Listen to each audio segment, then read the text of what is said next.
Hello, everyone. Look, I know that you have been inundated with news of debt ceiling and negotiated deals, and especially this bill that's before Congress. Well, I want to take just a couple minutes and kind of explain to you where we are and why I voted the way I voted on the House floor. First of all, what is the debt ceiling? Well, it's basically America maxing out its credit card and then raising that debt limit again.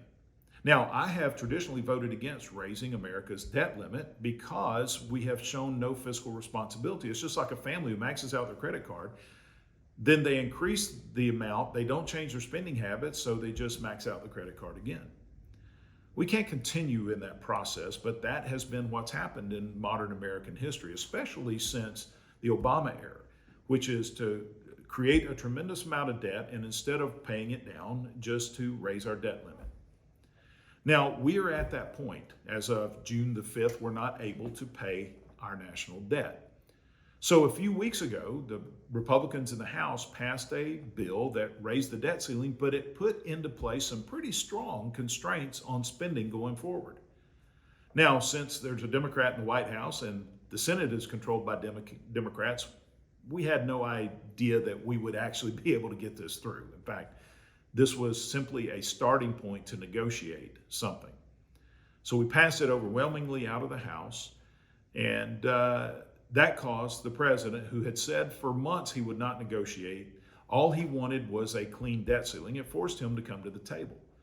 Now, what the president meant by clean debt ceiling is he just wanted us to raise the debt without any constraints, unfettered, so he could just spend as much money as was allocated to him by Nancy Pelosi and the Democrats. We can't continue down that path. So Speaker McCarthy started pressuring them on coming to the table, which he capitulated, came to the table, began to negotiate, and according to most observers, we ended up getting about half of what we had in that bill. Now, this negotiation resulted in a new debt ceiling bill. And is it what I want? No. Is it what America needs? Not all of it, but it is a step in the right direction toward fiscal responsibility. It's to the limit that has never been done before in our nation to raise the debt and put this level of spending constraints. That's why myself, Thomas Massey, Jim Jordan, Marjorie Taylor Greene, and other conservatives in the House have determined that while it's not what we would want, when you compare it to what the options are, it is a good start. That's why we're voting for this bill.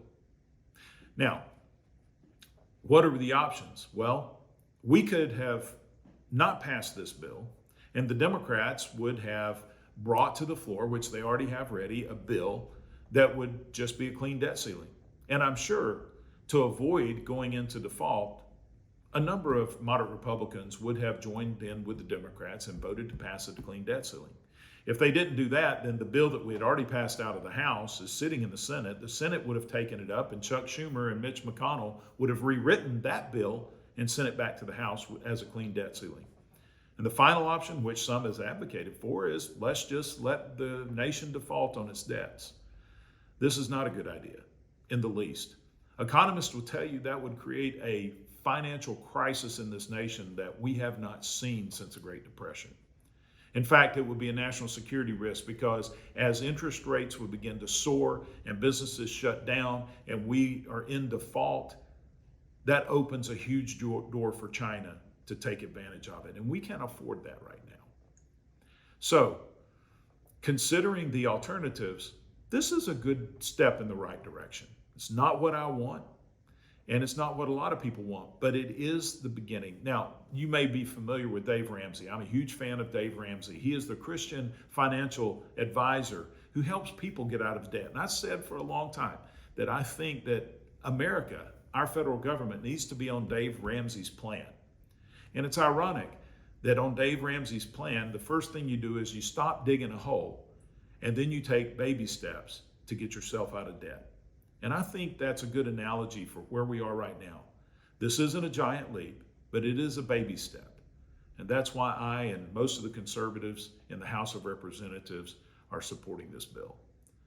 Just wanted to share my thoughts with you. You may agree, you may disagree. But that is the reasoning that I think that we have to start somewhere and then build upon that as we go forward. And God bless you, and may God bless America.